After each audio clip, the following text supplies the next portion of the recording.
Ok, vamos a 1 Crônicas, capítulo 29, versículos 10 a 12.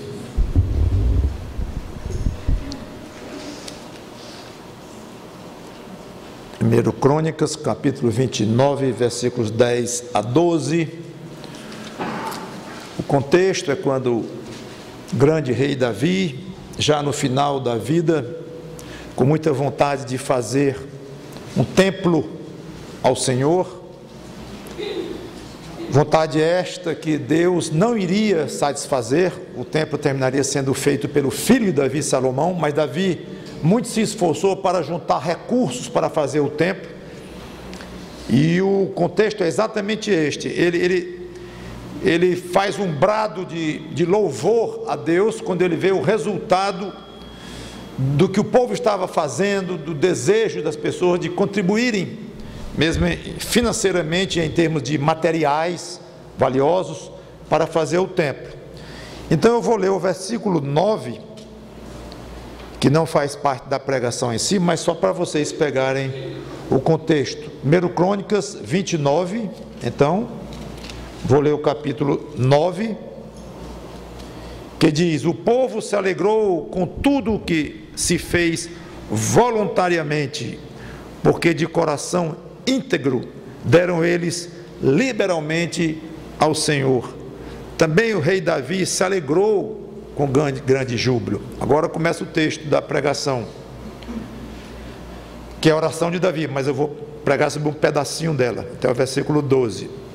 Pelo que Davi louvou ao Senhor perante a congregação toda e disse: bendito és tu, Senhor de Israel, nosso Pai, de eternidade em eternidade. Teu, Senhor, é o poder, a grandeza, a honra, a vitória e a majestade, porque teu é tudo quanto há nos céus e na terra. Teu, Senhor, é o reino, e tu te exaltaste por chefe sobre todos.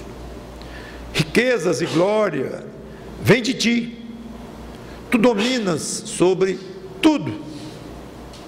Na tua mão há força e poder, contigo está o engrandecer e a tudo dar força. A oração continua, mas nós vamos ficar aqui. Oremos ao nosso Deus. Santo Deus, nosso bom Pai, obrigado por este hino de Davi, na realidade uma oração em que ele vibra, usando as palavras que ele pôde para externar a verdade da tua grandeza, da tua onipotência. Obrigado pelo privilégio de podermos explorar um pouquinho esses três versículos, mas embora poucos, mas tão ricos no que contém. Que o Senhor Jesus Cristo seja honrado e exaltado aqui juntamente contigo, ó Pai. Em nome dele que nós te pedimos e agradecemos. Amém. Isso é poder, é o título da pregação. Então, Davi exalta a onipotência de Deus de várias maneiras, aqui logo no início, chamando-o de bendito, de eterno, aquele que não teve começo, nem teria fim, chamando-o de Pai. E ele começa então falando de 5 coisas abstratas, tentando descrever a potência desse Deus, com a pobreza das palavras. Nossas palavras são pobres para expressar algo tão grande, mas ele fez o que pôde, e é o que nós faríamos também. Então ele começa dizendo, no versículo 11: teu, Senhor, é o poder, a grandeza, a honra, a vitória e a majestade. Quero começar comentando sobre a grandeza. A ideia aqui é de vastidão, de tamanho, apesar de que quando nós falamos em tamanho, é impossível não associarmos com alguma medida, em metro, em quilômetro, em algum tipo de referencial para nós termos uma ideia. O tamanho da distância daqui para o Rio de Janeiro é uma, daqui para a Lua é outro. O tamanho de um gato é uma coisa, o tamanho do elefante é outro. Ainda mais comprimento só, mas envolve também outras dimensões, e peso, largura. Então nós sempre associamos a ideia de grandeza com medidas físicas, não tem jeito, é a nossa forma de raciocinar, nós somos muito pequenos.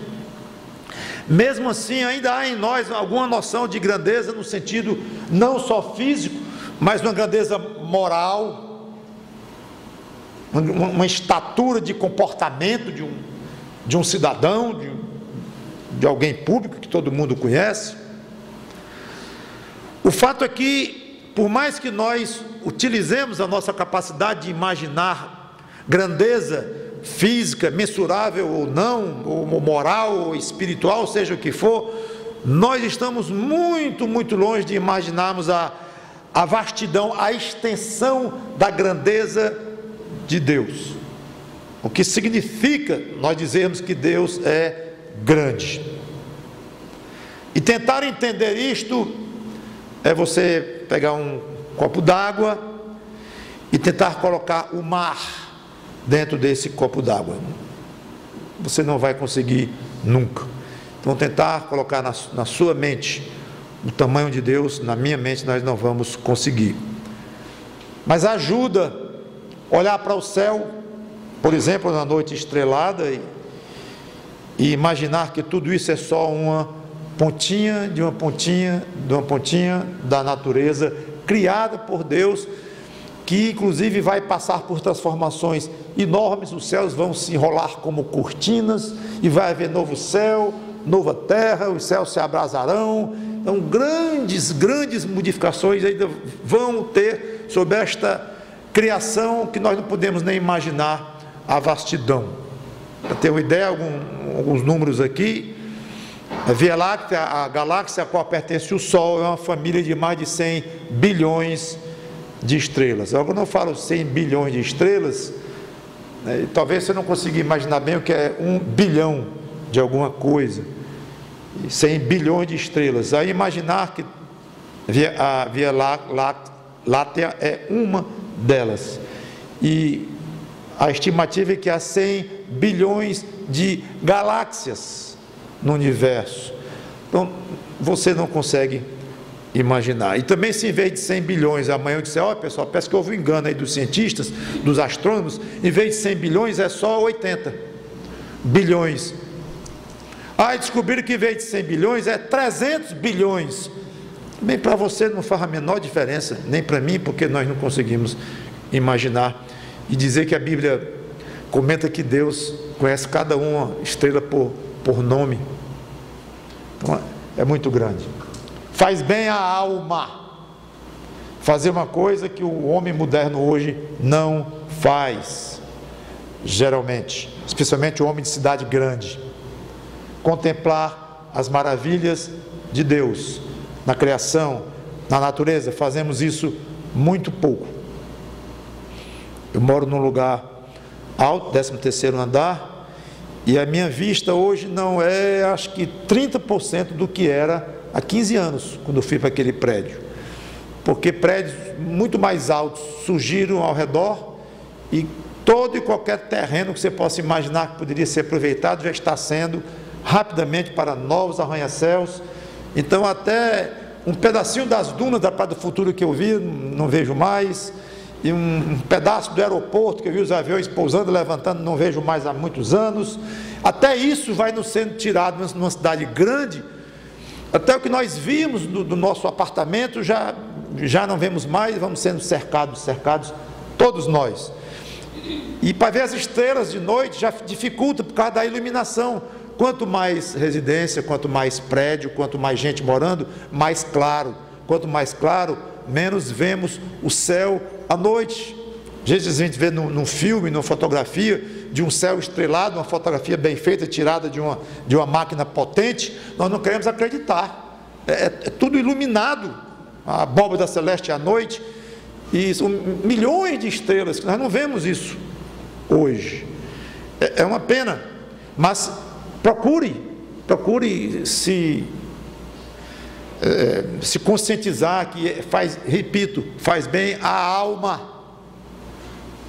Observar a natureza de Deus. Os céus proclamam a glória de Deus e o firmamento anuncia as obras das suas mãos. Salmo 19, talvez o salmista tenha escrito em momentos assim, vendo o céu de noite, vendo as maravilhas de Deus.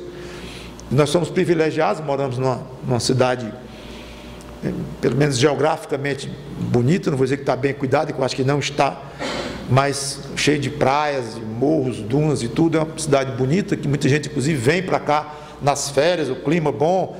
Nós poderíamos aproveitar mais para ver essas coisas, mas geralmente o que é muito comum, o que é muito natural, a gente acaba perdendo. Uma vez eu fui visitar o meu irmão no Rio de Janeiro, no lugar que ele trabalhava, muito alto, veio da Baía de Botafogo e era cedo da manhã, o sol estava batendo ali na lagoa e muitos barquinhos parados, uma vista linda, linda. E eu perguntei a ele, bonita a vista, né? Ele disse, é bonita. Você curte isso aí todo dia? Ele disse, nada, já ficou comum, nem olho mais. Que pena, que é uma vista de cartão postal, lá de onde ele trabalhava, mas não presta muita atenção. Outro dia eu fui visitar alguém na mesa de trabalho dele, era olhando para o mar, mas a mesa de trabalho dele estava de costa para o mar. Como é que pode? Não entendo como é que alguém trabalha num lugar privilegiadíssimo, olhando para o mar, aqui perto da beira-mar, e a mesa de costa. Pois é, poderia treinar um pouco mais a ver as coisas de Deus e a crescer com isto.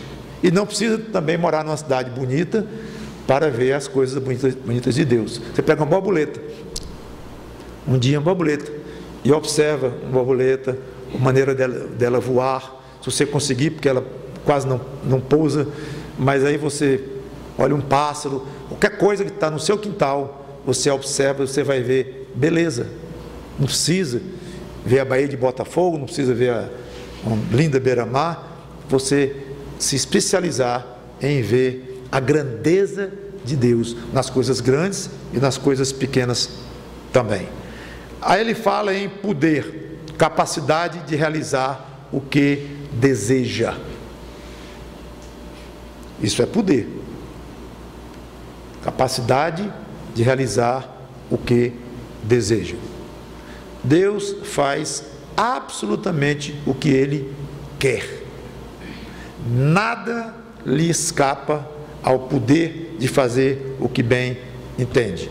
Claro, coerente com os seus atributos. E nem Ele vai querer fazer alguma coisa contra os atributos dele. Então, Deus pode fazer o mal? Não. Porque é contra a natureza dele, os atributos dele. E ele não gostaria também de fazer o mal. Então a definição de poder se mantém para Deus. Ele faz tudo, absolutamente tudo o que Ele quer. Você não tem ideia do que significa isto. A definição é simples. Então quando você for dormir hoje à noite, você fecha os olhos e começa a imaginar como é que seria a sua vida, você fazendo tudo o que você quer. Já começa a complicar, porque você ia ter que separar o que é que eu quero que é pecaminoso e o que eu quero que não é pecaminoso. Porque eu não quero desagradar a Deus. Quer dizer, uma parte de mim não quer, porque uma parte quer, que é o meu eu carnal, o meu eu pecaminoso. Mas o meu espírito não quer. Já começou, você vai dormir muito antes de chegar à conclusão de como é que você vai conseguir separar, para poder imaginar como seria você sendo onipotente. Você fazendo tudo o que desejaria, nada ficaria na sua frente sem você poder fazer. Você não consegue imaginar o que é isto. Talvez nós enlouquecêssemos. Pelo menos na nossa natureza atual, não tem estrutura para imaginar o que é e o poder de fazer tudo o que você bem entende. Tem que ter uma sabedoria tremenda como ele de fato tem. Então é muito mais do que você pensa dizer, Deus tem todo o poder à disposição dele, mas é assim. Fala em honra, noção de dignidade, o reconhecimento da autoridade que ele tem. da posição que ele tem no universo, ou seja, de criador de tudo, de santo, de dignidade, de merecimento de respeito. A palavra honra está aí representando tudo isso. Vitória. Deus luta com o resultado sempre a favor dele. Ele não tem a menor ideia do que é perder, pela natureza dele. O mundo não conhece alguém que sempre venceu em tudo. As grandes nações de hoje não são as do passado já deixaram de ser também, as de amanhã serão diferentes das de hoje, e mesmo as de hoje têm as suas derrotas, mesmo os grandes campeões, até dos esportes, têm suas derrotas durante o auge, e logo depois esse auge cai, e no fim ficam aí esquecidos. Essa questão de vitória, é difícil também imaginar o que é nunca perder uma luta, nunca deixar de ganhar uma batalha, um argumento, qualquer tipo de luta que a pessoa entra. Deus é assim. Interessante, o rei Davi, o próprio que escreveu isso aqui, a Bíblia não fala em nenhuma derrota militar dele. Pode até ter tido, mas a Bíblia não comenta em nenhuma. Todas as lutas que Davi entrou, registradas na Bíblia, ele venceu, todas. Agora vai olhar a parte pessoal de Davi, vai olhar a vida de Davi familiar, vai olhar a vida de Davi espiritual, as derrotas que ele teve. Vitórias, claro, mais vitórias do que derrota espiritualmente, mas teve derrotas terríveis, pecados horríveis de todo jeito. Então o próprio rei Davi teve muitas e muitas derrotas, e eu acho que estou falando por um bocado de derrotados em muitas áreas, e eu próprio somos vitoriosos em outras áreas, graças a Deus, mas nós sabemos o que é perder. E como sabemos? Deus não sabe. Deus resolveu se permitir entrar numa luta grande contra um anjo dele, criado por ele, que se revoltou, tornando-se então o conhecido Satanás. Mas Deus nunca foi vencido por Satanás, nem será vencido.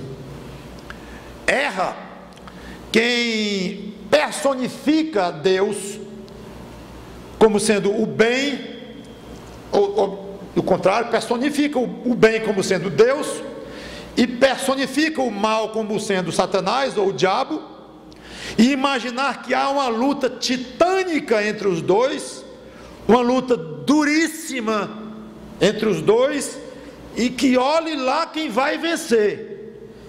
Nós até que cremos que Deus vai vencer, cremos pela fé, mas vai ser, como se diz, raspando. Errado, absolutamente errado. Não há uma luta titânica de Deus contra o diabo, não há uma luta dura de Deus contra o diabo. Quando digo dura, no sentido de até um certo perigo de Deus perder, ou que vai ser por pouco que ele vai perder, ou que o mal e o bem são antagônicos em si, e os poderes do mal e os poderes do bem, eles se equivalem contra o outro. Não.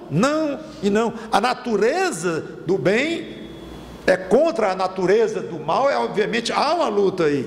Mas quando se fala em poder, do poder de Deus nessa luta e o poder do diabo nessa luta, não há termos de comparação.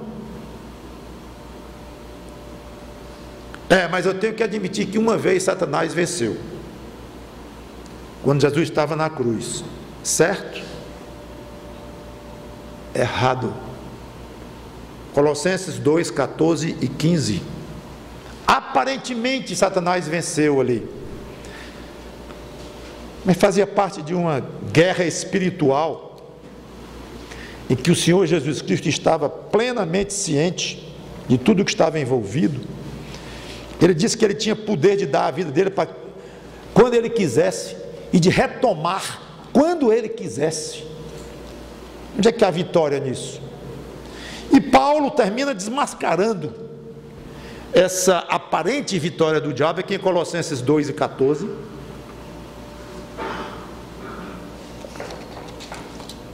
Diz assim: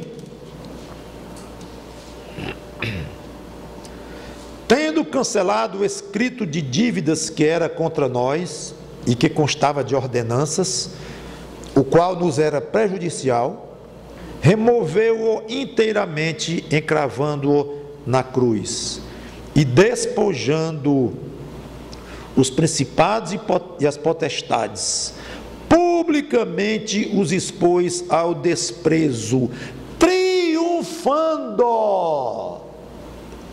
deles na cruz. Quem é o derrotado nessa história aqui? Quem é o vencedor?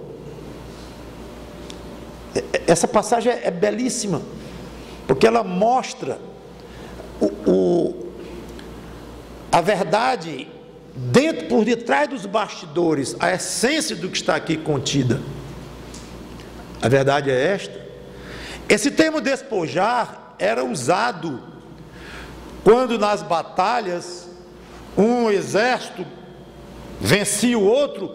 Esse exército vencedor despojava o exército perdedor. O que é? Tirar tudo o que eles tinham e levar para casa. O soldado levava para sua esposa, para sua família. O que eles tiravam dos vencidos, dos derrotados, era o despojo de guerra. Algo, e não era considerado isso roubo, nem ilegal, não. Era algo, vamos dizer, não vou dizer que é combinado, mas instituído. E sim, além do mais, se o outro fosse reclamar, apanhava de novo, né? Ele já estava vencido. O vencedor levava tudo. Despojo. Então aqui, quando diz despojando os principados e potestades, fala de uma vitória. E como se Deus tivesse tirado do diabo o que ele teria de poder. No caso, o poder sobre a morte, não tem mais.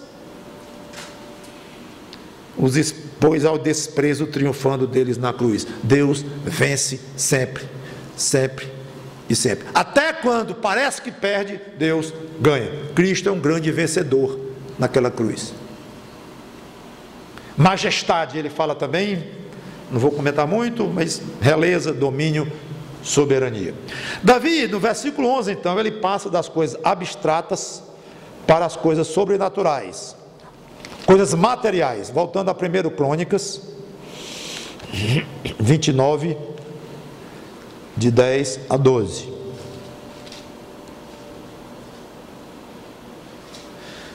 No versículo 12, aliás, no meio do 11, porque teu é tudo quanto há nos céus e na terra, teu, Senhor, é o reino, e tu te exaltaste por chefe sobre todos. Uma vez um amigo meu, crente, que gostava muito desse negócio de disco voador, essas coisas, UFO, né? Depois eu acho que ele deixou isso para lá. Mas antes ele era estudioso disso e gostava de mexer com esses assuntos. Depois dele se converter, aí um amigo dele perguntou a ele: vem cá, a Bíblia diz alguma coisa sobre disco voador? Não, assim para a gente concluir diretamente, não fala, nem que tem, nem que não tem. Mas ela fala da terra, de pessoas que Deus criou na terra, e fala dos anjos, mas não fala de povo vivendo em planetas, não fala de outros povos e tal. Mas a Bíblia diz que Deus tem poder na terra ou no universo inteiro? Será que a gente ofende a Deus e se achar que Ele tem autoridade na terra? Tudo bem, na terra Deus manda e desmanda, faz o que quer, mas no universo inteiro Ele manda, e a gente pode aplicar para o universo todo. A Bíblia é clara nisto. Ele adorou a pergunta, porque teve uma chance espetacular de mostrar que sim, a Bíblia mostra clarissimamente o tamanho do poder de Deus. Pois bem, essa passagem é uma clássica para mostrar isso, é excelente para mostrar que o poder de Deus não tem limite. Em tudo o que existe, não há uma limitação para a atividade, para a abrangência com que Deus interfere e faz tudo o que Ele quer. Se nós tivéssemos essas verdades mais arraigadas nos corações, veríamos de outras formas as coisas que nós temos. Lembrar que tudo é de Deus e tudo vem de Deus.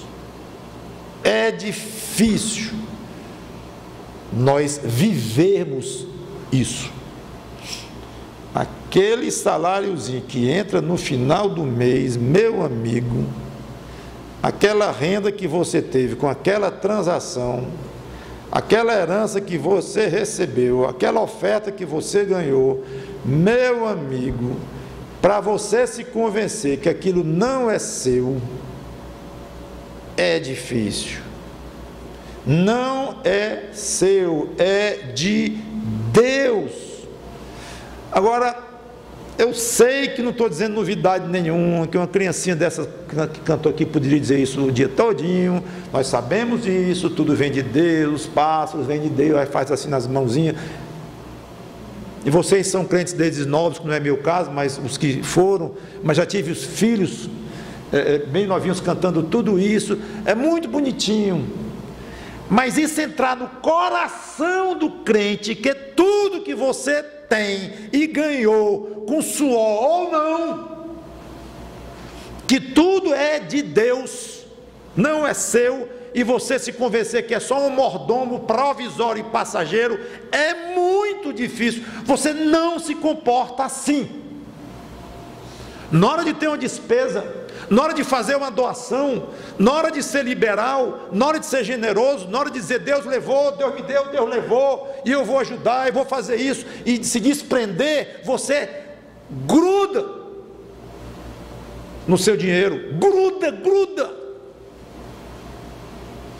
e gruda o dinheiro no seu coração, é uma coisa horrível, é um mal nosso, gente, é uma pena. Tudo vem de Deus, nós seríamos muito menos agarrados aos bens, às coisas que temos, e mais generosos para Deus, para os outros. Tudo não vem dele. Então se Ele deu, Ele dá de novo. Se Ele deu um, Ele dá dois. Se Ele dá um, Ele dá meio. Ele faz o que Ele quiser, não tem... Eu já vi livros de crentes sérios dizendo, pois é, na matemática de Deus você sabe que 2 mais 2 são 5, né? Você já notou isso na sua vida? Saiba que tem muito crente sério, maduro, sofrido, uns que já mexeram com muito dinheiro, outros que mexeram com pouco dinheiro, não importa. Você sabia que isso é comentado? Que na matemática de Deus 2 mais 2 são 5 ou 3. Quando eu digo que é 5, quer dizer que é mais, não, pode ser menos.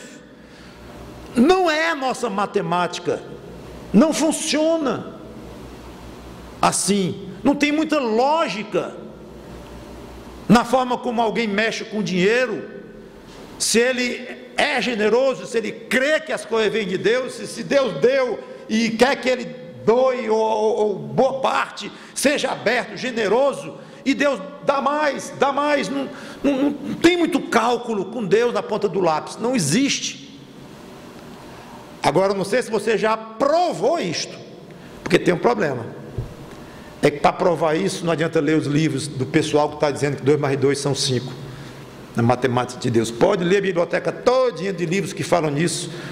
Se você não experimentar e meter a mão no bolso e tirar um valor significativo para uma obra, ou para uma pessoa, ou para uma entidade, alguma coisa que o seu coração pede e você resiste e não faz, enquanto você não fizer isto, você não vai aprender a matemática de Deus, e fique fazendo seus cálculos aí de juro, poupança, 0,5%, 3%, tantos por cento de não sei o que. Fique aí com seus percentuais até você morrer, seus percentuais mesquinhos, agarrados às coisas do mundo que passam, que não valem nada, e Deus olhando do alto, dono de tudo. A terra para ele é como um pingo que cai de um balde. Imagina a sua poupança, quanto é que vale para Deus, hein? Pastor, você não sabe quanto é a minha poupança. Pois é, imagine quanto vale a sua bela poupança. O que você tem, eu digo bela ironicamente ou não, ou grande mesmo, ou pequena, não importa, não vale coisa nenhuma para Deus. Ele pode lhe dar muito mais do que isto aí, se Ele quiser, se Ele quiser.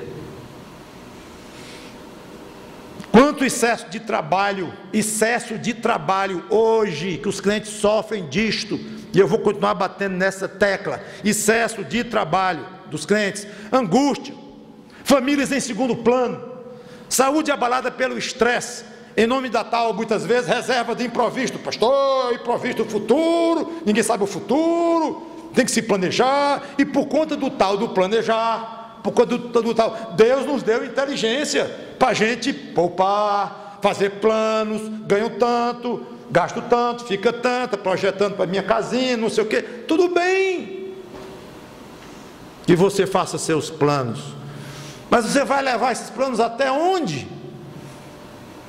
E muito rapidamente esses belos planos passam a ser desculpa para você ter um plano só, ganhar mais, e conquistar mais, e ter mais, o dinheiro, o título, ou seja o que for. Seu plano acaba sendo esse, ter mais, sem medir. Você já mediu, você já pensou alguma vez na sua vida, eu vou ter tanto, mais do que isso aqui eu não quero, que vai me dar trabalho, muito trabalho. Eu tenho um amigo que diz assim, dinheiro é muito bom, mas dá um trabalho cuidar dele.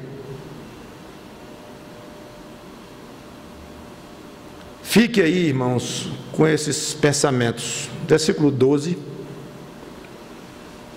pensamentos esses que deveriam ser mais aprumados com a verdade de que tudo vem de Deus. Riquezas e glória vêm de ti, tu dominas sobre tudo, na tua mão a força e poder, contigo está a engrandecer e a tudo dar forças.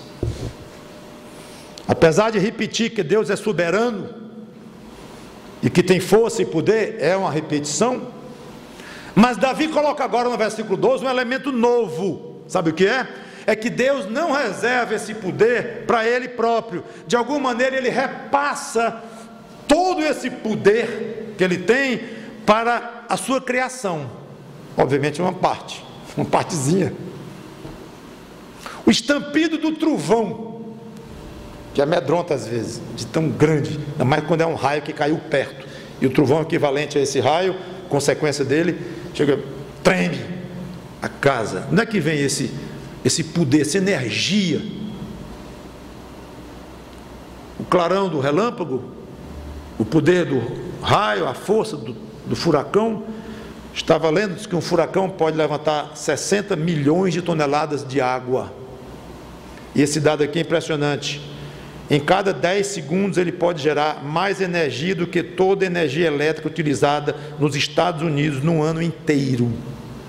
É energia produzida por um furacão, obviamente tamanho médio, em cada 10 segundos. Você não tem nem ideia do que é isso, nem eu. Então, mas esse furacão é o tal, hein?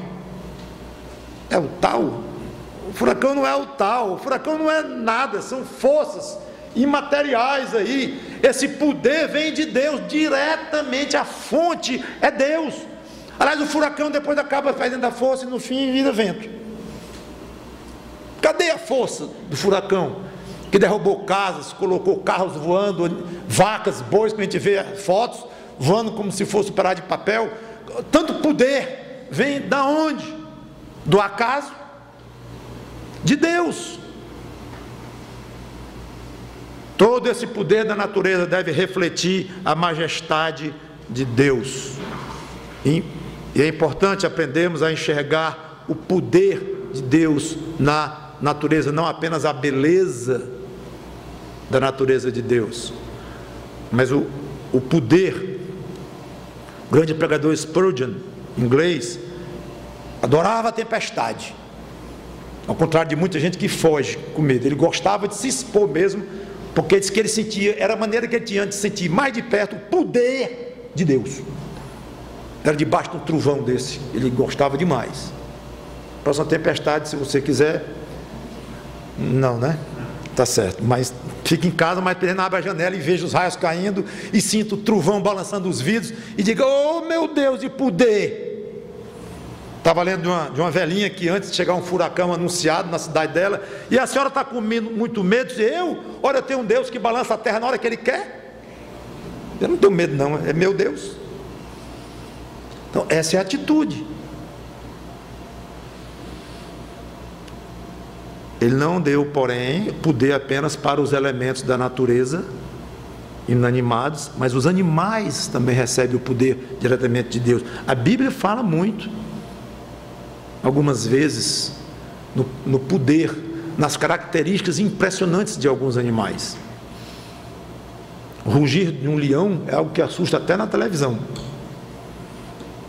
O leopardo anda a 110 km por hora quando ele está correndo, e a arrancada dele é algo impressionante. A força de um rinoceronte, a visão agudíssima da águia, e muito poderia falar sobre o poder dos animais, não apenas um poder bruto como um elefante, mas, como eu falei, o poder de uma visão do olho de uma águia. Isso é poder de enxergar. Tudo vem de Deus. E obviamente não poderia deixar de ser, o poder dos homens também vem diretamente de Deus. A inteligência, capacidade de raciocínio, de deduzir, de até criar algumas coisas. Eu não gosto muito do nome criar. Eu usei aqui porque a gente é uma criação do fulano, o fulano inventou isso, inventou aquilo. Mas a rigor, o homem não cria. Ele descobre, através das leis criadas por Deus, ele descobre fenômenos que permitem, então, com a repetição, permitem inventar grandes coisas, e vamos dizer, criar grandes coisas. Mas a criação mesmo, ele não consegue. Pastor Haroldo tinha uma história engraçada, em que ele dizia que os cientistas chegaram para Deus e disse: pronto, Senhor Deus, conseguimos fazer o homem do barro, conseguimos imitar o que tu fizeste. Aí Deus disse: pois não, quero ver. Marcaram um dia, Deus se fez presente, e eles respeitosamente se fizeram presentes. Pronto, podem criar agora o homem do barro. Aí os cientistas disseram: mande entrar o barro. Aí entraram as pessoas com um bolo de barro assim, botaram no chão. Quando iam começar, Deus disse: minutinho, esse barro é meu, crie um homem do seu barro. Acabou a reunião. Esse barro é meu. Então, a rigor, eles pensaram que agora iam criar um homem do barro. Mesmo que criassem, não tinham feito o que Deus fez, porque Ele criou o barro do zero, do nada, uma expressão ex nihilo, do nada, do zero, como estudamos na teologia. O poder político vem de Deus, não apenas o poder de raciocínio, o poder inerente ao ser humano, mas o poder exercido sobre os outros. Como é que você pode estudar a história de um país e ver um Stalin desse responsável por em torno de 50 milhões de mortes? Como é que pode? Tanto poder na mão de um homem, não eram dois. Ele não dividia o poder dele com um segundo homem, não, era um. Aliás, ele se especializou em matar os assessores mais próximos dele através de um rodízio. Ele tinha um rodízio em que de vez em quando ele resolvia matar um, mas ele matava de maneira elegante. Ele fazia com que aquele homem fosse denunciado como estando com crimes contra o Estado, tudo inventado. Então aquele tal que era assessor íntimo dele acabava sendo denunciado oficialmente julgado e condenado. Então os mais próximos olhavam para si e perguntavam uns para os outros, perguntavam quem é o próximo. Então ele fazia isso com os mais íntimos da rodinha dele. Então não eram dois, eram um só.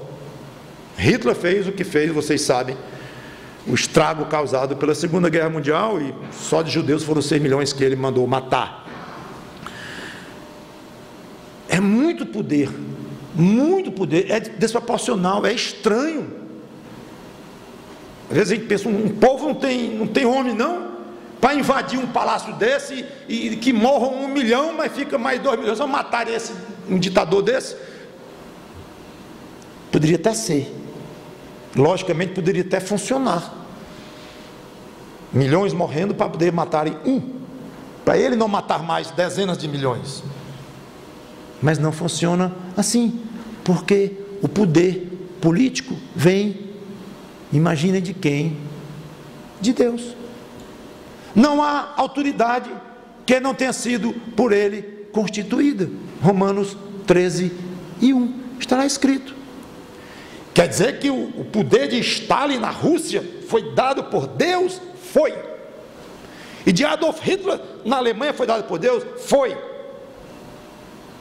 Saddam Hussein maltratou tanta gente, em números bem menores do que esses dois que eu falei, mas em termos de crueldade, era colega. Deus deu o poder. Então eles estão livres, porque Deus é todo poderoso e deu a eles o poder. Eles então eram meros marionetes, fantoches na mão de Deus. Errado. Eles vão dar conta por cada ato de malvadeza, de crueldade que eles fizeram. Eles são responsáveis morais pelo que fizeram. Ao mesmo tempo, e não queira entender como é que uma coisa se liga com a outra, que você não vai entender, mas ao mesmo tempo em que cada homem desse, cada um de nós é responsável moral pelo que nós fazemos, mas o poder de fazer as coisas vem de Deus, e a autoridade é Deus quem dá, até o dia que Ele quiser, depois vai prestar conta diante de Deus. E o mais poderoso dos poderosos, como uma flor que murcha, acaba murchando. Hitler terminou se suicidando, vocês conhecem bem a história, com ordens expressas de ser queimado, ele e a mulher Eva, os dois serem queimados logo após o suicídio. Stalin teve um derrame e ficou só no chão horas. O homem mais poderoso da União Soviética, talvez mais poderoso do mundo, sozinho, horas com um derrame que não matou instantaneamente, e foram horas ele ali só, moribundo, até morrer. E cadê a coragem para o primeiro que descobriu que Stalin estava morto, dizer para os outros?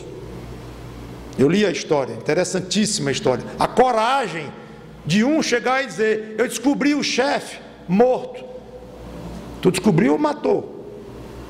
Então ninguém foi uma complicação chamar um médico para dar atestado de óbito, ele já morto.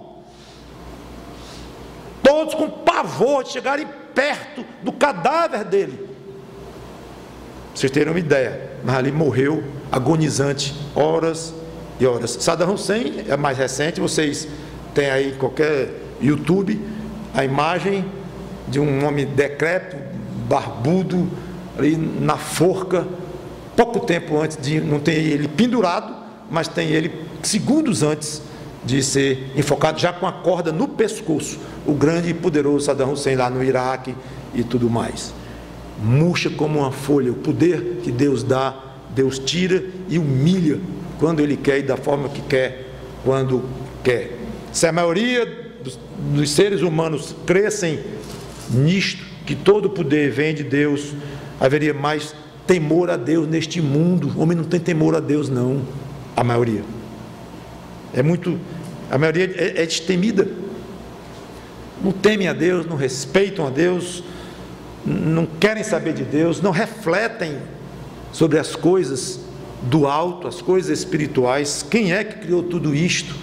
Falam cada vez menos. Eu não sei, pode até falar muito, mas as considerações mais sérias, mais profundas, são cada vez mais raras. Eu quero encerrar. Como é que nós crentes podemos aplicar de maneira prática em nossas vidas o fato de Deus ser tão poderoso e transmitir uma parte desse poder a nós homens, especialmente a nós crentes, filhos dele em Cristo? Quero dar 3 sugestões apenas e encerrar. Primeiro, temer menos a violência. Os poderosos deste mundo, as doenças, os acidentes, temer menos. Já pensou que a palavra imprevisto não existe para Deus? Não existe. Outro dia alguém comentou com um pastor, meu amigo inclusive, que morreu há 2 semanas em São Luís do Maranhão, assassinado por uma bala, uma quadrilha que tinha acabado de assaltar alguma loja ali perto da residência dele, e ele ia passando nessa troca de tiros e tal, e morreu na calçada da casa dele, na porta da casa dele. Aí alguém comentou que é muito comum a gente dizer, morreu de uma bala perdida. Aí alguém estava na roda ali e comentou, aliás, não existe bala perdida. É interessante. A rigor, não existe bala perdida. Aquela bala foi de encomenda do revólver do bandido para o peito do servo de Deus, pastor, que ali morreu e dali foi para o céu imediatamente. Foi de encomenda. Nada disso, repito, tem a ver com a responsabilidade de quem atirou, que os bandidos estão sendo caçados, ou já foram presos, vão para a cadeia, vão pagar pelos seus crimes. Claro. O sofrimento da viúva, dos filhos do pastor, claro. Não é que eu quero parecer muito frio quando eu digo que aquela bala saiu do revólver direto para o coração do pastor, encomendada por Deus, mas foi. Mas é a viúva, o que tem a viúva? O que tem a ver com isto? Com o fato de Deus ter determinado que aquela vida que Ele deu, Ele vai tirar agora naquele momento. É assim, gente. E você pensa que o seu parente que já morreu, você já perdeu, queridíssimo, não foi assim não? Você pensa que não foi assim não? Você está pensando o quê? Que foi o quê? Não, mas foi aquele responsável bêbado que matou meu sobrinho. Tudo bem, eu sei que foi. Por um lado foi. Mas foi Deus que determinou que a vida daquele sobrinho, que Deus deu um dia, Deus tirou naquele mesmo dia. Então este aspecto da soberania de Deus, da onipotência de Deus, da capacidade dele fazer o que quer, do direito dele fazer o que quer e do poder, está aí intacto, independente das emoções que acompanham uma morte, ou um acidente, ou um problema para os nossos amados, independente de tudo que acompanha, das tristezas e lágrimas que vêm junto. Isso não altera o fato, Deus faz na hora que Ele quiser. Detalhe, se você conseguisse acessar os computadores do céu, você iria descobrir que está tudo escrito. Escrito é uma forma de dizer, está? A Bíblia fala escrito mesmo, mas entendo que seja metafórico, no sentido de estar absolutamente determinado por Deus. Então, se você pudesse ter invadido os computadores do céu um mês atrás, você ia ver que o pastor lá de São Luís ia morrer naquele dia, naquela hora. Estava lá. E o dia que você vai morrer, está lá. O dia que você vai tropeçar e bater a testa no chão e abrir aqui um rasgo e ter que ir para o hospital, costurar, está tudo determinado. Então, para que temer tanto imprevisto? Imprevisto para você, não para Deus, repito. E violência, e os assaltos e tudo mais, é normal que a gente tema, queira se proteger, estude as regras, ande no centro da rua, não vá para o lado nem para lá, e o vidro baixo ou alto e tal, tudo bem, é humano. a gente se proteger. É humano ficar preocupado com o filho que não chegou 2 horas da manhã e tal. Eu sei disso, eu passei por tudo isso. Mas, gente, a gente muitas vezes exagera e esquece. Espera aí, deixa Deus controlar. Aliás, deixa não, Ele está no controle, entenda isso e aceite melhor isto. Segunda sugestão, Ele dá poder espiritual, além do poder físico, poder de saúde, poder político, poder financeiro, tudo que eu já comentei aqui, mas o poder espiritual ao crente que se relaciona com esse Deus como um Pai querido, através da fé no Senhor Jesus Cristo. Esse poder deveria ser mais buscado por nós, de uma maneira clara, direta, confessada a Deus.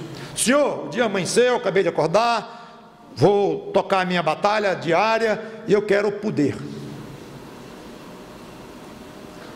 Uma oração dessa poderia parecer estranha. Poder, meu filho, tu queres poder, muito. Dá para me dizer que tipo de poder você quer? Grana. Poder político. Não quero dinheiro não, eu quero poder mandar, fazer o que eu quero aqui neste país, até para ajeitar o país. Então é melhor das intenções, mas eu quero poder muito. Não, Senhor, não é nada disso que eu estou falando. Eu quero poder para vencer o mal com o bem. Você já pensou que isso é poder? Romanos 12, 21, eu não vou abrir, mas está lá, vence o mal com o bem.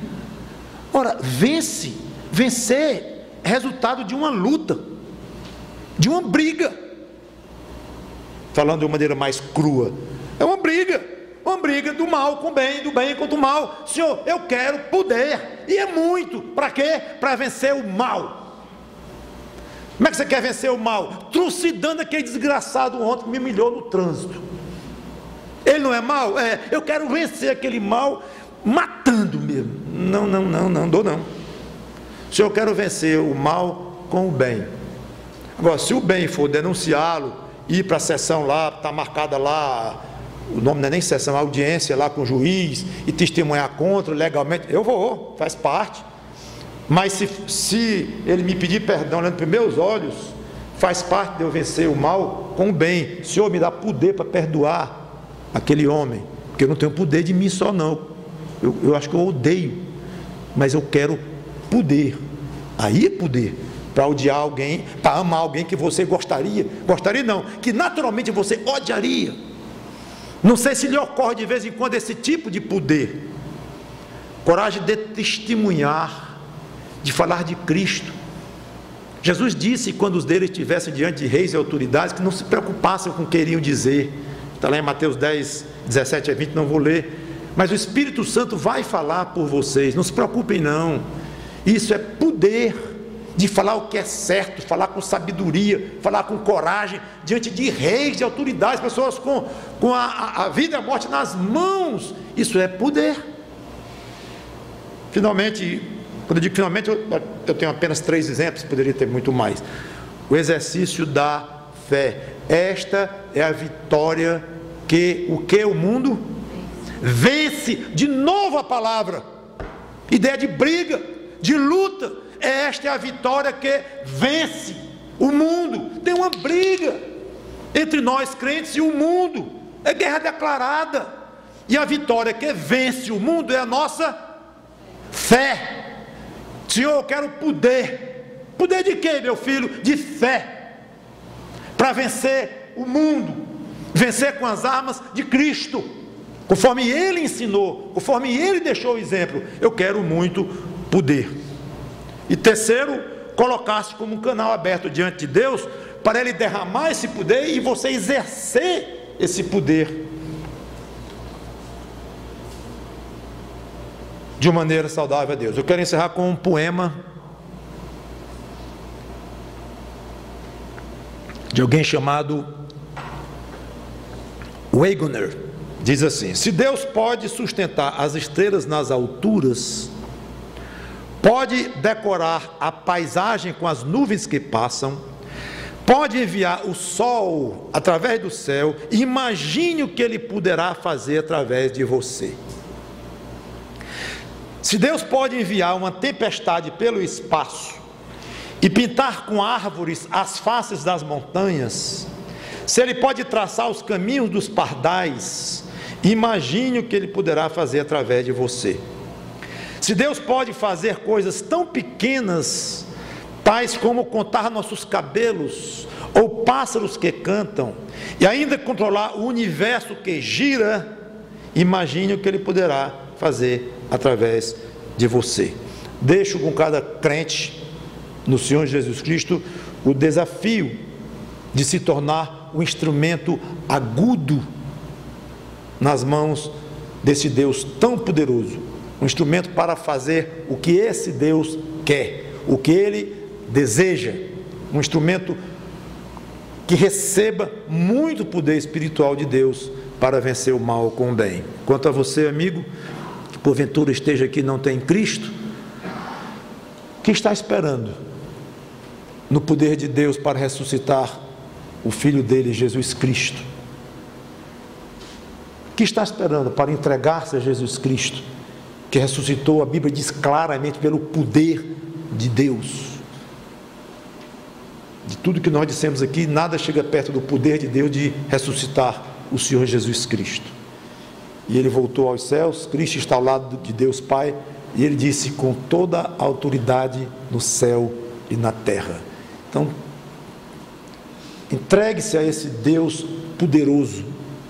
Baixe esse pescocinho que você pensa que é grande coisa, estes pulsos que você diz que ninguém pega, deixe Deus pegar, deixe Deus baixar o seu pescoço, amolecer o seu coração, porque Ele é um Deus de um poder que levanta um furacão deste, mas um poder de derreter um coração duro como o seu também, um poder fino. E curiosamente Ele faz isso de uma maneira que nós não nos sentimos violentados. Eu sempre fui impressionado com o poder de Deus de nos levar a Cristo de uma forma em que nós não nos sentimos violentados. Eu nunca vi ninguém dizer: eu não gostava de Cristo, falava mal de Deus, dessas coisas, mas hoje eu sou apaixonado por Jesus Cristo. Como foi essa mudança? Você não vai nunca vai ouvir alguém dizendo: eu estava um dia na minha cama, aí Deus veio por cima, quebrou a minha vontade, sem eu querer, e eu lutando contra Ele, que coisa desagradável, mas tu queres que eu aceite Cristo, eu vou aceitar, porque afinal de contas tu és Deus, eu sou uma pobre criatura, mas isso não é direito, porque eu queria ficar contra Cristo, mas acabei me convertendo na marra. Você não vai ouvir isto nunca. Agora que você vai ouvir que Deus quebrou o orgulho, quebrou a vaidade, claro, mas ao mesmo tempo que Deus quebra isso tudo, Ele cria um coração novo, e um coração com muita vontade de conhecer melhor esse Jesus Cristo, de conhecer melhor as Escrituras que dizem que são a palavra de Deus, e a pessoa vai atrás para ver se é mesmo, e vai checando o que é, e vai gostando de conhecer mais esse Deus, e vai deixando para trás as coisas que não prestam, e um dia está convertido. Eu não sei nem como é que foi, mas hoje eu estou convertido. Espero que você, amigo, amiga, passe por esse processo rápido, porque nunca ninguém sabe o futuro. Vamos orar. Obrigado, Senhor Deus, pela Tua palavra, pelo Teu poder, poder e poder, como é o título da pregação. Isso é poder, e nos ajuda a sermos poderosos espirituais, poderosos em perdoar, poderosos em amar, poderosos em servir, poderosos em batalhar com as armas da fé, poderosos em conquistar o mal com o bem, e salva pessoas em nosso meio com o bem supremo que é o Senhor Jesus Cristo e a salvação que Ele tem para oferecer. Em nome dele te peço e te agradeço. Amém.